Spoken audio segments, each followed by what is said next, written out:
Hello everyone, thank you. Well, many of you may remember about this time last year, our then director made headlines in the Sydney Morning Herald saying that many people, especially students, could no longer read running writing, and especially when they were faced with old writing, those that are doing history at university could come and they would be faced with things that for all intents and purposes may have been hieroglyphics.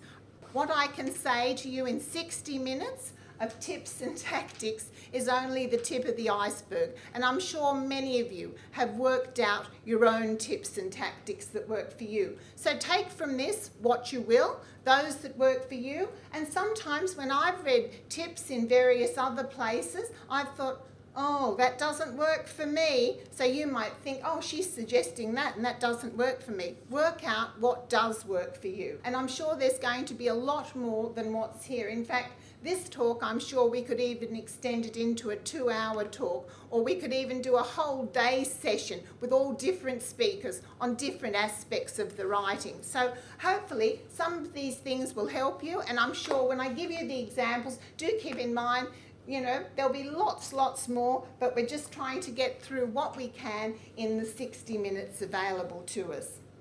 Before you begin, consider the provenance, and I'll be coming back to that. But first of all, can you read the document clearly, or do you need a magnifying glass or other equipment?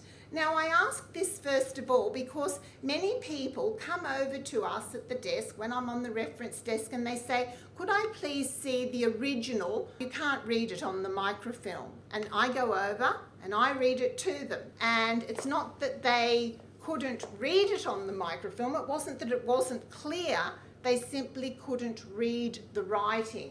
And if that's the case, if you can't read the writing, then it doesn't really matter how clear the images are. If it doesn't come to you, it's not going to come to you. But sometimes a magnifying glass may help. Do have a look in the magnifying glasses before you buy them and see if it does indeed enlarge it and make things clearer or not. A better light, another pair of eyes. We all know 2 heads are better than 1, and sometimes just bouncing off of each other. Sometimes when we've been stuck with the transcription at work, you show it to someone else, they might come up with one word you couldn't get, but that one word made all the difference. You may have had all the other pieces, all the other words fit into place, and so it does.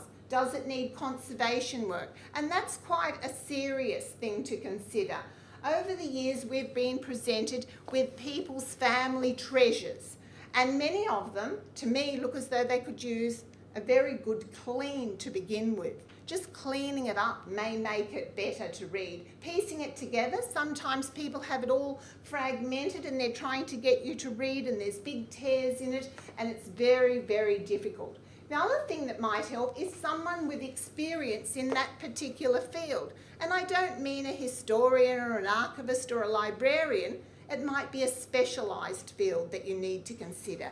It may be something in the medical realm or something in the military realm, something that's very specific to a particular subject or matter. So you may need to go looking for that. Do you need to polish up your rusty skills or do one of the many online courses in reading handwriting? Keep in mind, the more we do of anything, the better we all become. And I have to confess, when I started at the then Archives office, I'd been one of those people that I had been taught cursive writing at primary school, but from high school through to university, I had printed. And so, faced with these, oh, go off and do this inquiry, go off and answer this, we had to be able to read it, otherwise how could we possibly write the answer to the inquiry? And so the more you do of it, it does come. And I've noticed oftentimes, some of you may know that I was the chief indexer on the Colonial Secretaries Project 1788 to 1825. And by the end of that, we could read practically the proverbial thumbnail dipped in tar. But when you're not doing it constantly, you start to lose some of those things. So even though you might think, oh gosh, I used to be really good at this, but oh, I can't read this, maybe it's that you haven't been reading any old documents for quite a while. And of course, it will come back to you. Do keep in mind that State Records digital galleries include many transcriptions of documents by time periods, especially in our 50th anniversary exhibition. We did it in time periods from 1788 to 1961, when the then Archives Office came into being. You can choose a time period. There's a number of documents for each of the time periods that we broke it up into, and then there's transcriptions, so you can test yourself. And that's often a good way to get back into it. If you think, oh yes, look, I think I can read that, don't look at the transcription. Just do the transcription from the original document that's there, but then you've got the wonderful safety net of seeing, oh yes, I can mark myself, and yes, oh no, I didn't get that, yes, I got that. And so you can do those things. But we have quite a few transcriptions next to their original documents on our website. Also keep in mind there's the Documenting Democracy website. We did that in partnership with the National Archives, and they had many documents important in Australian history, state by state. There's a transcription for each document and also historical background and content, so you may want that as well. Pay for a transcription, and no, I'm not setting myself up as a transcription agent, at least not just yet, although we have joked about that over the years. What I'm saying there is that sometimes just paying for that birth, death or marriage certificate may give you some of the jumping off points that you need. Someone else has transcribed the occupation or the places where the people are living. So just consider those sorts of things. Set yourself up with a good magnifying glass and see what you can see. Conservation, don't forget. I think that's one of the things that people often overlook. They're trying to read a very badly damaged document or document that needs some repair and cleaning. This is from the Registry of Flashman, which is on State Records website under the digital gallery. And as you can see, it's side by side. How much better for anyone to be able to learn to read that. And I think even lots of school teachers with young students would be happy to use something like that, where people can see line by line what it's meant to say and see it quite clearly. Provenance. Now, this is something I think people often don't consider. The setting the document in context. What do we know about it? Just sit and consider. We often see people bring us in a family letter. They may know very little about it, or they may be trying to transcribe a historical document that they've come across. They may have been sent copies of something. Somewhere may have digitised it for them and sent it off. And they're not really sure about the writing. They don't really know what to make out. Some of the words are really quite dreadful to read. So consider who wrote it, when and where, and the date, so that at least you know the time period that you're dealing with and who are the major players involved. Is there any published information about it, such as a history or a local history? I've always been amazed over the years the number of people who are trying to transcribe documents totally in the dark without knowing anything about what they're doing. And sometimes I've said to them, oh, do you realise there's a big account on that in Historical Records of Australia? Or do you realise someone has published a whole book on the history of that particular matter? So do look and see if there's something that can help you. Yes, it may not contain the transcription of the particular document that you want, but it may give you the names of the major players, the major places, and information about the subject. And sometimes, even if it's something similar, but not the exact document, it may use some of the terms and phrases of the time that are driving you up the wall in trying to decipher them. What do we know about the author's education and circumstances? Now, you might think that's irrelevant, but it's not, because we have to consider what sort of wording and words are they going to use? Are they likely to put in foreign phrases? They're so well educated, you know. Are they going to use very specialised language of their particular occupation or the matter that they're dealing with? Did the author write other works or letters which could be consulted? Now, you might say this is the only thing this particular person wrote on this subject. But if they wrote other letters or other works, and you can read how they form their letters, other things might be more clear that they've written, that may be written at a time when they were slightly younger, something like that, so that you can see how their writing has changed. And is it a formal document or a friendly note? Because a friendly note could use all sorts of odd little phrases, little things that are just between the author and the person that it's being written to. If it's a private family letter, do you know all the pet names and places to be used? How many people in the family, we all know, they still use the baby name of a particular adult, and only the family members are allowed to use that.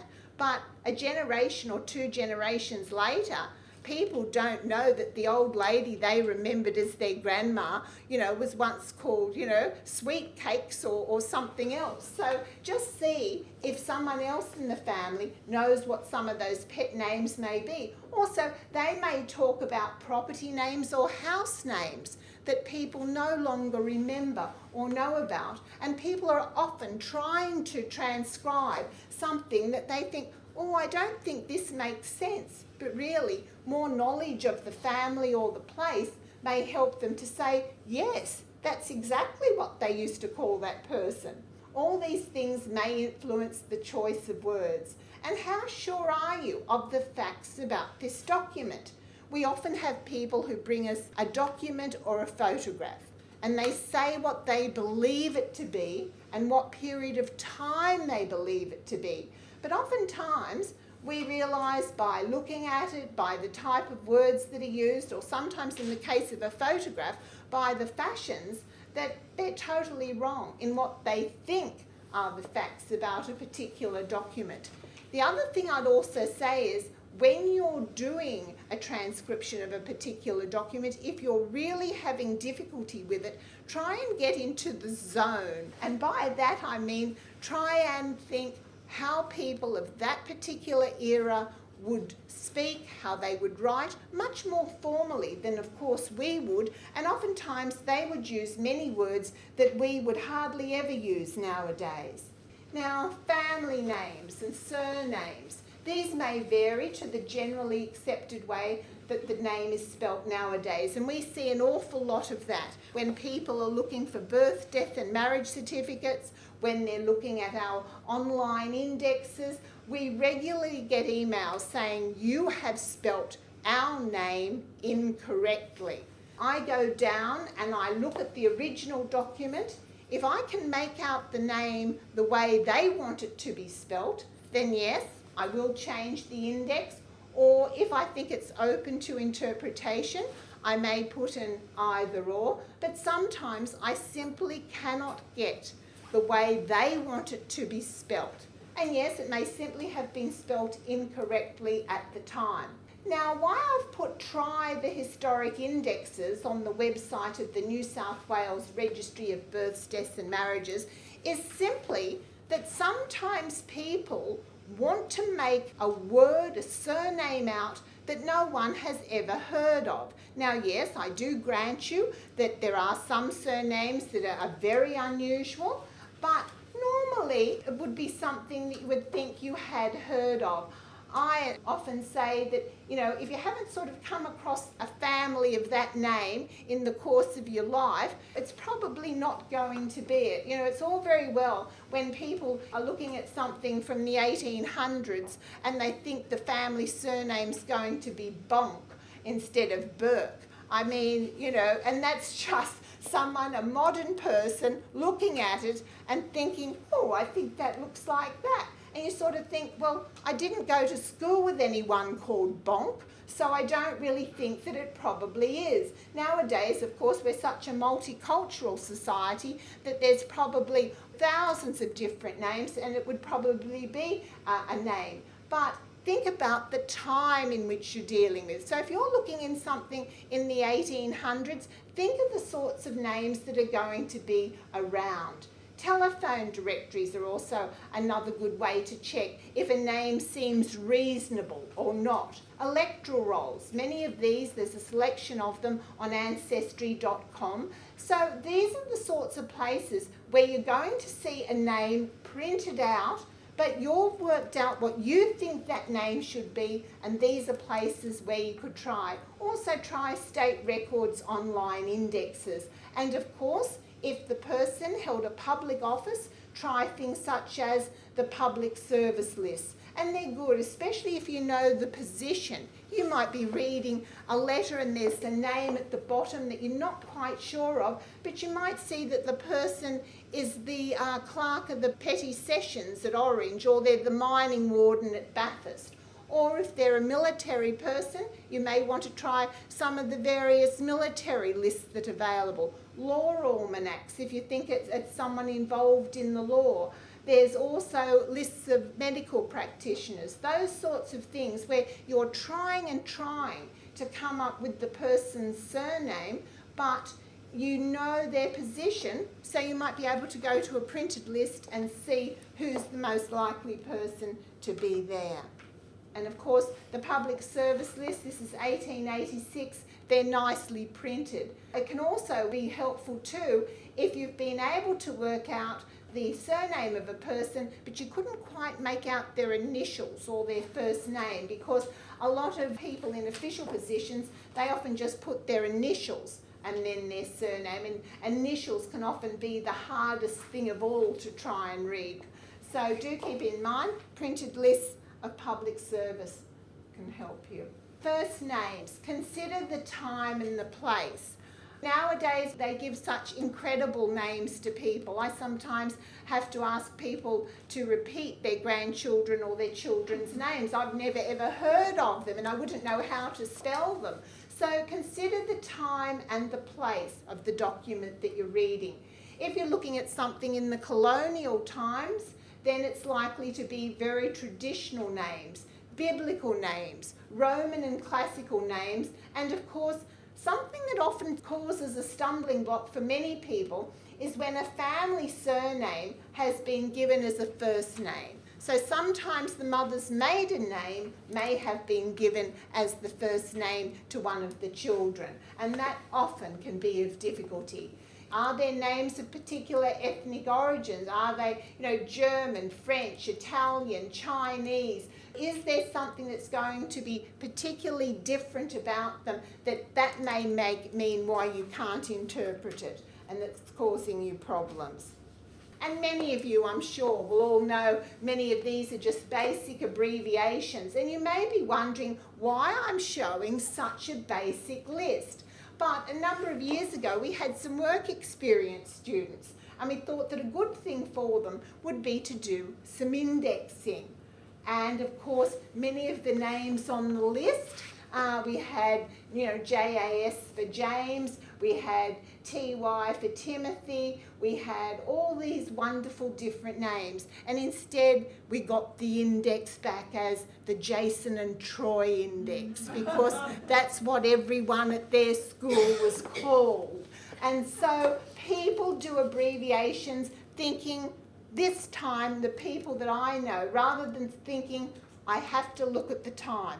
If I'm in the 1800s, what are the people going to be abbreviated as? And the list would be much longer than those that I have up there for you. But just keep in mind, you might think that that's quite an easy thing for a first name to be abbreviated, but it does cause problems, and especially oftentimes with students nowadays who haven't been taught to do cursive writing, and then when you tell them, well, it's an abbreviation of a name, of course, they're going to think of names they know nowadays. And of course, they would think JAS was Jason rather than JAS for James.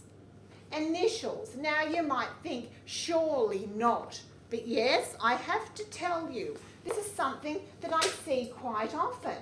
People often leave out the first letters of a particular surname, thinking that they're a first or middle initial. And so you get people who, instead of thinking it's MC and then the name for Max something or other, some of them don't realise it's a C, that's what they tell me, and they just think it's M for the first name, as someone's initial, whereas really it's part of the second name. And of course, full names may be given just their initials. These people are so important that they're going to signify approval. So, of course, on many of the records in our collection, we often see LM for Lachlan Macquarie or GG for George Gibbs, and it's just sitting there at the bottom of the letter or on the side of the letter, and it's signifying that their approval has been given to that particular matter.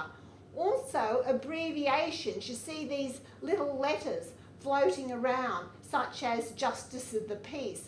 And people, of course, just add it onto their signature at the end of their name. And people are trying to make extra letters on that surname, whereas really it's just showing that they're a Justice of the Peace. The other thing that, of course, stumps many people is Esquire written on the end of the name. Once again, they try and add it to the name, or I don't know what they think it is. I've had amazing things have been read to me over the years.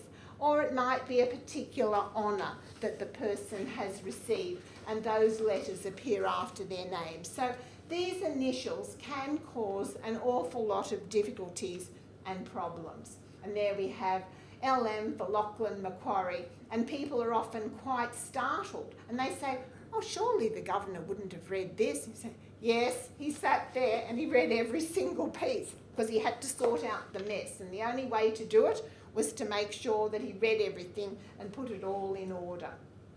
Acronyms, you might see TOL for ticket of leave, KCB, Knight Commander of the Bath. Governor Brisbane has KCB after his name, and oftentimes when people are writing in letters to him requesting various things, we have people that will come up to us in the reading room and say, oh, there's something at the end of his name, I don't know what that is. And oftentimes it'll just be an honour that a particular person holds. So there is a free dictionary of acronyms, and that may help you with some of the things. Also too, as we said, lots of times it's getting into the zone, into the feel of a particular era. Say if you were doing things on convicts, have a look at State Records Convict Guide. It has a glossary of terms and abbreviations in the back, which can certainly make life a lot easier. And if you're looking at a register and you've noticed something that you can't read, have a look at some pages before it, because sometimes a clerk will start out writing something in full at the beginning of a register or a volume, and as time goes on, he makes his own little shorthand for it, or he just abbreviates it into some acronyms. But oftentimes by looking back to the beginning, you can look and see what it's actually being used for. Place names, probably one of the most fascinating, sometimes the hardest to come up with, because people often can't answer these two questions. Is it an area you know? Oftentimes it's an area we don't know. It may be somewhere overseas, it may be somewhere in the country, it may be somewhere interstate, and we're simply not well acquainted enough with that particular area to answer what this little village name is. Or can we even answer the other question? Is it a place or a property name? I've had people have spent ages looking for a particular place name, and in the end they've found, or they haven't found, we've assumed that it's had to have been a name of a property. And so they've put the name of a particular property where the family was working at the time. Now sometimes you might be able to find it, sometimes you can't. But some of these that I've listed can be of help to you. The Geographical Dictionary or Gazetteer of the Australian Colonies, 1848 by William Henry Wells. Baillière's Gazetteer and Road Guide, 1866. Hanson's Pastoral Possessions, that comes from the mid-1880s. There's a Parliamentary List of Landholders, 1885. And one of the books that I've always found very useful, From Places Now Forgotten by Mari Jones. She published that in 1996. And while it was about convicts, it has all the places really where British regiments were all over the world. Of course, many of the convicts, of course, were court-martialed or got into trouble in various British possessions. And so some of these places, they're absolutely fantastic. You might be reading something and you're not really sure, is it Fort St. George, which is in Calcutta, or Fort George in Upper Canada? Totally different continents. And if you don't know where your person was stationed, you might be totally bamboozled as to where it could be. St. Thomas's Mount near Madras, Morne Bruce in Dominica, Valwasserin in Zealand. But if you saw someone where it was Zealand, a lot of people nowadays, rather than thinking Zealand in Holland, might just think, oh, they're in New Zealand, rather than thinking of Holland. And Varna, of course, in the Crimea. We have Gleeson's Place Names of New South Wales, which was compiled by E.C. Gleeson in 1954. The Geographical Names Board and their website. Look at atlases. And yes, we all Google and we go to Google Maps and all the rest of it. But if you're not aware of your time and your place, you may get something that is simply the coincidence of the name and not the particular place that you really want to find. Now, this is an extract from Sir Thomas Mitchell, and he's writing about where they were travelling from and to. And I think you can probably see here, this is the name of a property that they were going to. And we transcribed it exactly as it is written. And we thought, yes, I didn't think it was too bad to read. And then you can see our transcription up there. But look, when we checked the Geographical Gazetteer of the Australian Colonies, we found that Mitchell had spelt it incorrectly. And so rather than spelling it Balderaggery, it is actually Balderidgery. So you can see how those sorts of things can be checked. And if that was the case, you might just want to put it in brackets. We just put an asterisk and then put where it was, so that if people were following the trip through, they could see on a modern day map where they would be. Now, here's your homework. This is what one of my colleagues said. If we were running a course, they said this would be the exam paper to see what people could read. And it actually looks quite terrible. You sort of think, gee whiz, where do you even start? I, Thomas Collins of, and at first glance it looks like haunted house, and he's a card holder. So you think, no, that can't be right, he's not of the haunted house. Looks like, could it be Mount somewhere or rather? He's a landholder, and he's being of sound and disposing mind. And this is actually his will, and it was so appalling in the probate packet. Thankfully, in the probate packet, it's wonderful because there are other documents that can help you. So one of the other documents, much better written, gave us a few more clues. It was telling us that he was late of Irish Town. When you go back, I couldn't get that. Thomas Columns, it doesn't look at all. I can't get Irish Town out of that at all. And one of the people that were mentioned in it, we noticed there's a John Abbott of Bankstown, and we know that Irish Town is the Bankstown area. So I thought, oh, I'll just go to, the Gazetteer of the Colonies, and I'll just see what I can find, because I thought it was Mount somewhere or rather. So then I went through and I found Mount Luce in the parish of Bankstown, 100 of Liverpool and county of Cumberland. So of course, knowing that, you can then go back and see that it is Mount Luce. And I have lived in Sydney all my life and I've never heard of Mount Luce. So it may well be a term that in that area they don't use anymore, or maybe there's just a street name now. And this is for when you're really advanced, and it can really even stonker really advanced people to see something like that. But that's the sort of thing that you get presented with. You think, oh my God. So do keep in mind, try and do one thing at a time. Look for other related documents that may help you, and then you can go on from there. And then You know, sometimes you may not find anything that seems to fit and you need to keep going. But that was one thing that we were able to work out. Now, of course, do is short for ditto, and it appears and means the same entry as the entry above. It can also appear as the little paw mark.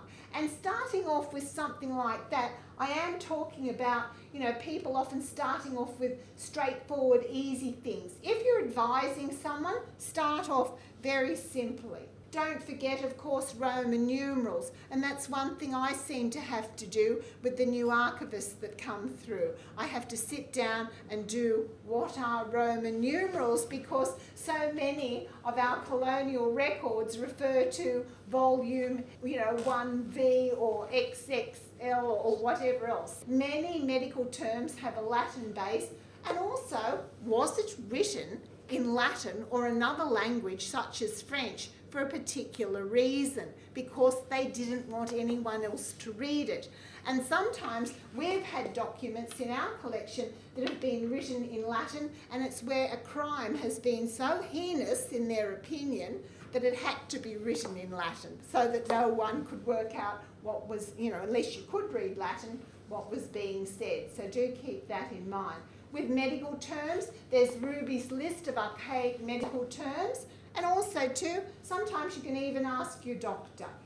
This is from an assisted immigrant, one of the returns, the reports of the medical officer on board, and there you can see a word that looks like phrenitis. I didn't know what it was. I went to Ruby's list of archaic medical terms, and down the bottom you will see here that we have the various terms and the time it was used. It's phrenary or inflammation of the brain, then it's inflammation of the membrane of the brain, meningitis perhaps, and then they also give you an example of how it can be written in documents. So it can be quite a useful website. Don't forget too, when you're looking at legal documents, have a good law dictionary beside you. And don't forget, it's going to be very formal language that we call legalese, and it'll be very much oftentimes repeating the same thing a number of times. And so you might feel a bit all at sea, but like with everything, when you use looking at something that's specialised, you're dealing with specialised terms, and it's often the more you do of them, the easier they become.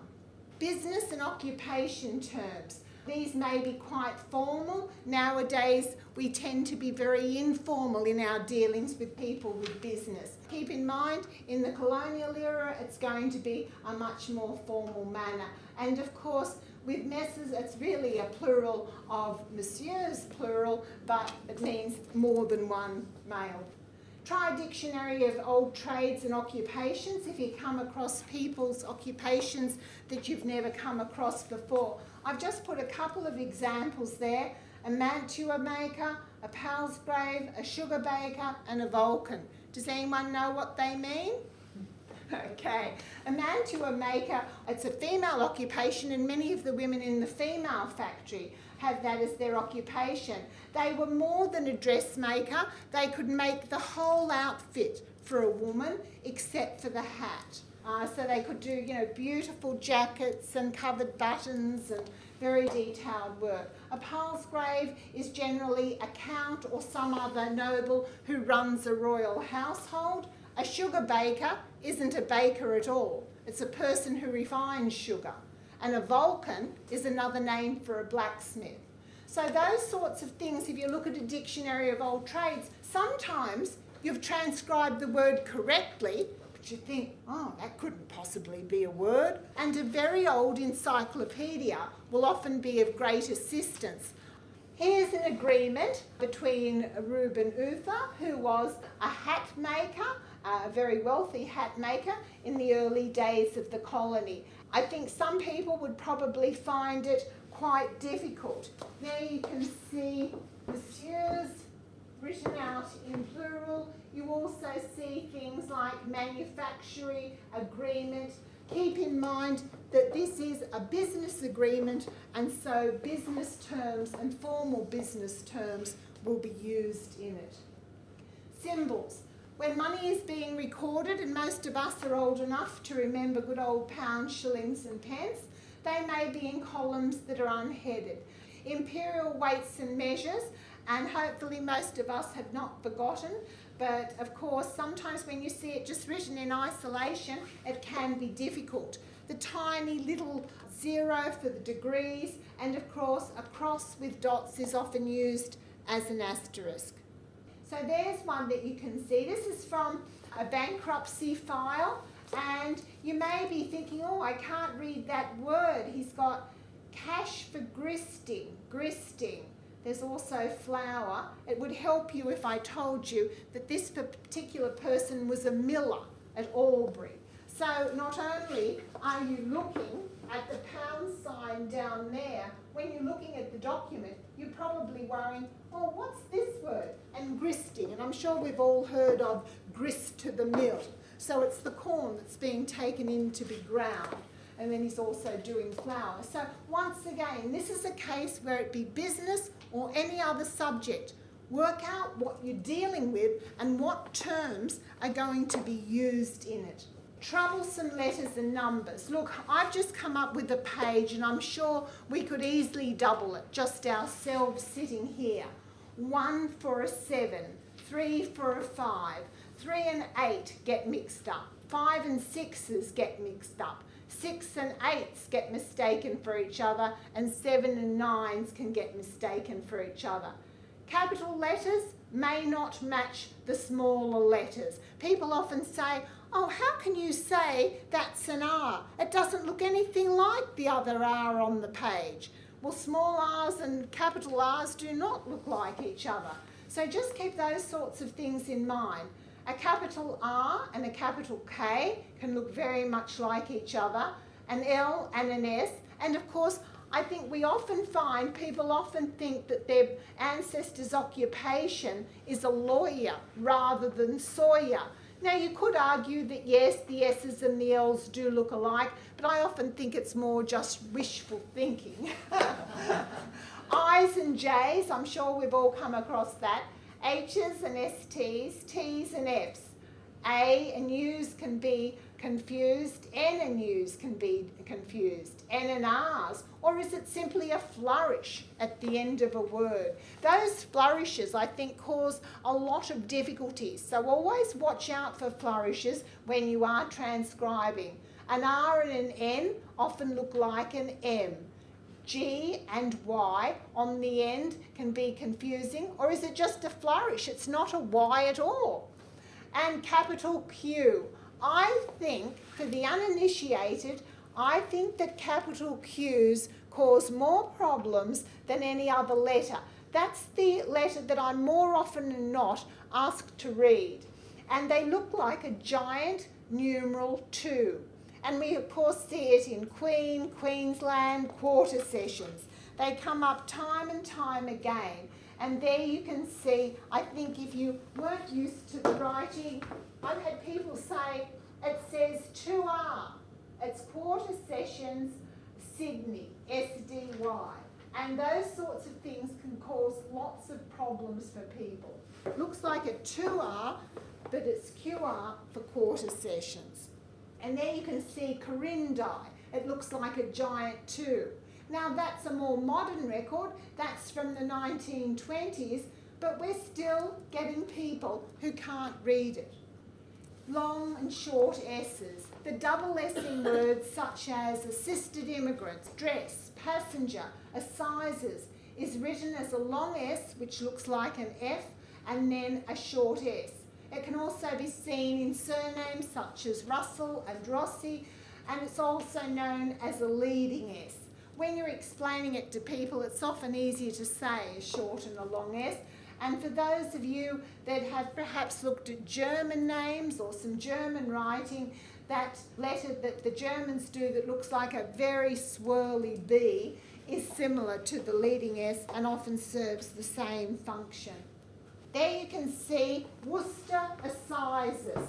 Now these sorts of things, you can see it has the long S and then the short S.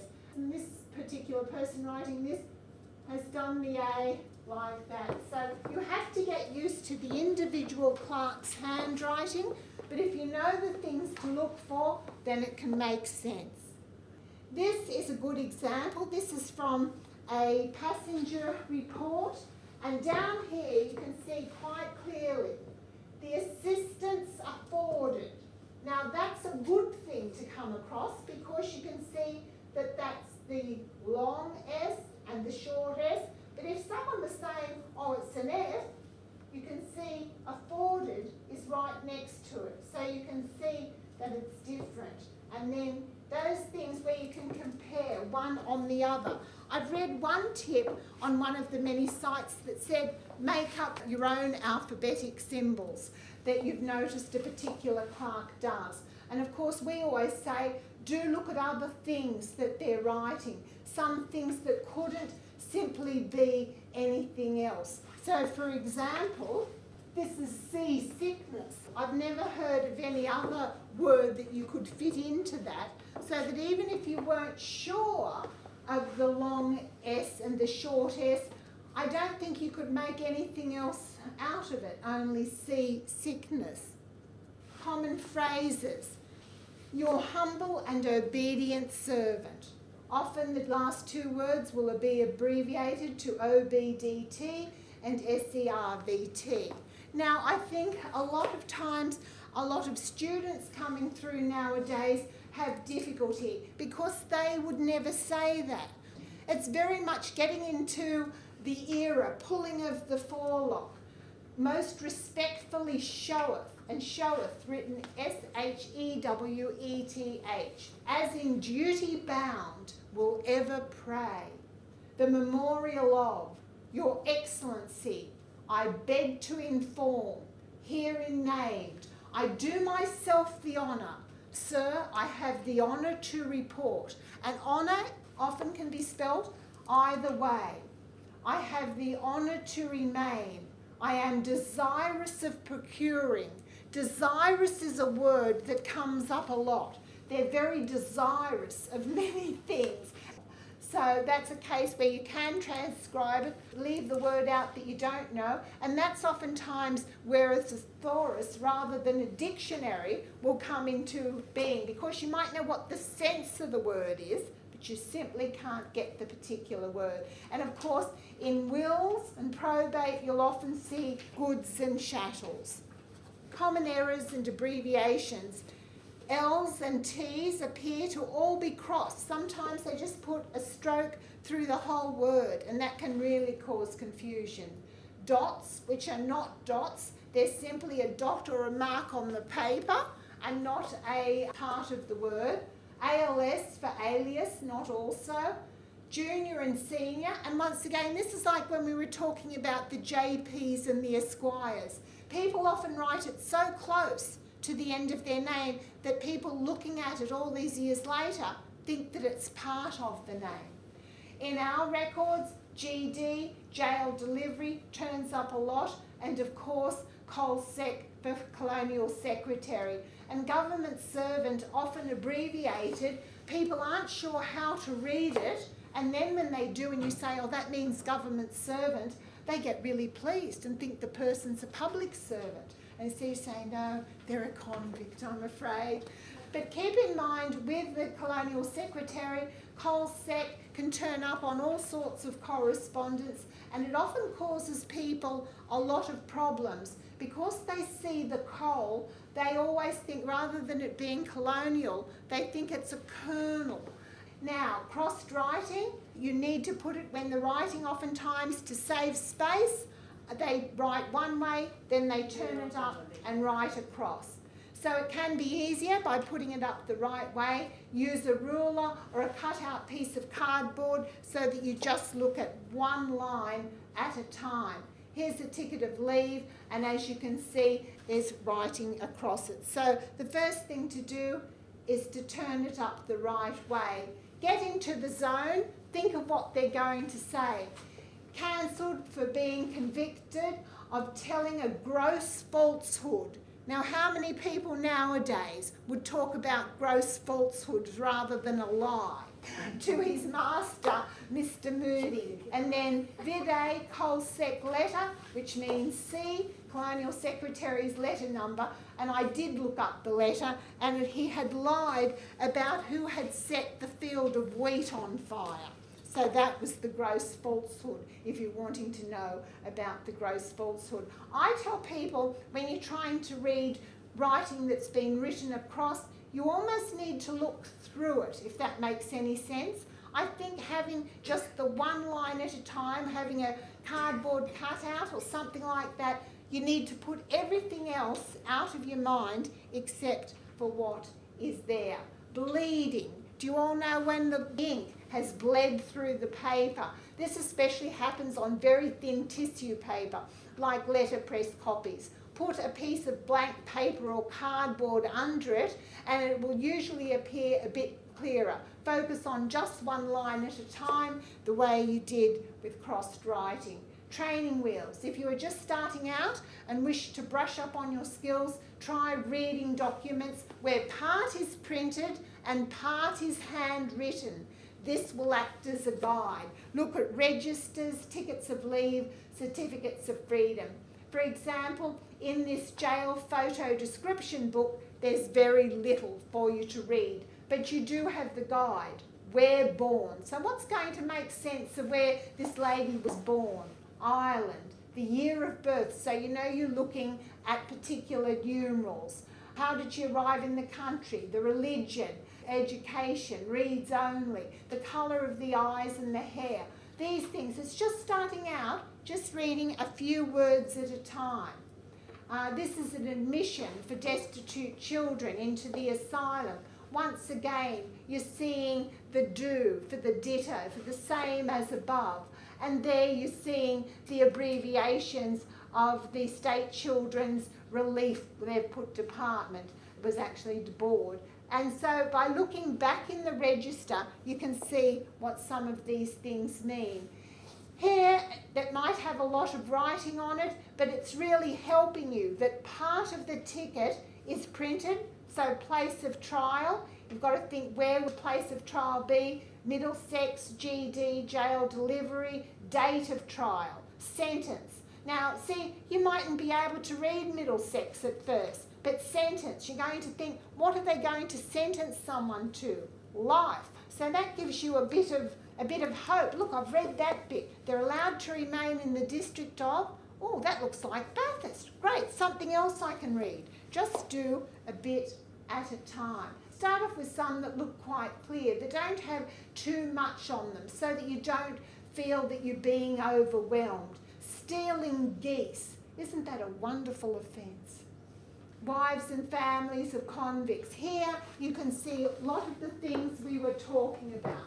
You can see the L, forlorn dress, the long S and the short S. And you can compare letters on a particular page so that you can see. I've specifically chosen examples that don't look too bad, but they're good for training. And that's what I'm trying to let you know. And just to finish off, do keep in mind, after all of this, truth can be stranger than fiction.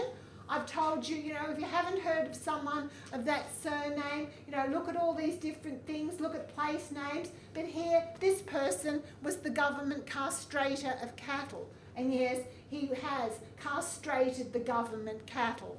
So just to sum up, make a transcription, leaving blank the words you cannot read. Use the known as a guide to the unknown. Read it out loud. Sometimes the sense of it, if you've gotten most of the words, sometimes your brain just says the next word almost automatically. Look at related matters. Check a dictionary or a thesaurus, other reference books, histories and websites as discussed. If you really are stumped with it, put it away for quite a while. I don't just mean an hour. I mean, a couple of days or even a couple of weeks later, and look at it with a fresh eye. Turn it slightly on an angle. Make a photocopy or a digital copy of it. I've seen people show me wonderful things. They come in with those tablets and they're there enlarging it and going down. Sometimes as you're seeing it at just the right angle for you to read it, think, oh, I can read that. is there someone who can help you? And when you ask for help, never say what you think it says. I've had so many people bring something to me and they say, I think it looks like this word. And once they've said that word, that's what my brain wants it to say. I say, no, don't speak, just show it to me. Yes, tell them, you can say, oh, this is a letter about, as long as you do know what the subject is about, you can say, and just say, I just can't get this word here, what do you think it is? And patience, practice and persistence. Don't think you're going to do it all on the first day, and especially if you're starting off. Start off with easier things and move on. Take some time to do it and practice. I know there is a tip that says make a photocopy and trace over it. That for me is not a tip that works. I don't like that because I think sometimes if you don't know how the clerk or the person writing the document, how their hand flows, you could be making that tracing go in the way your hand flows, and that may not work. But you work what works for you. So I hope this has given you something to think about, and do practice and you will get there in the end.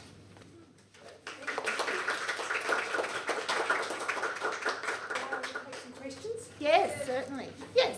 Yeah, just the short and long essays. Mm-hmm. Where we were for double S now, often there was the short and the long. Mm-hmm. Why did they do one short, one long? I think it was exactly that so that it wouldn't be confused. It was the conventions of the time. Lady at the back. One question and a comment. Yes. First question, the question, what is a whitesmith? A whitesmith is a person who works with white metal. White metal. So it can be tin or silver, anything that's a white metal, that's a whitesmith. Thank you. Okay. And the comment was, I've got the transcript or the copy of the original log of the surgeon of the Susan, which arrived here in 1839. I had a lot of trouble with it. Got most of it out there, little bits where it's too close, it was on a microfilm, too close to the edge for me to work out the word. But I also had trouble at first because if he finished the word with an S, he put a long tail on it, which made it look like a Y. But you work that out, and that's the thing. You have to look at the hand of the person who's writing, and especially with surgeons. You know what I always joke with people in the reading room to make them feel better? When they ask me for the surgeon's journal for a particular voyage or whatever, I often give the microfilm to them and I say, don't forget, doctor's writing hasn't improved in 150 years. Well, Gail, that's been wonderful. Thank you so much. Pleasure. This has been really, really interesting. So please join me in thanking Dr.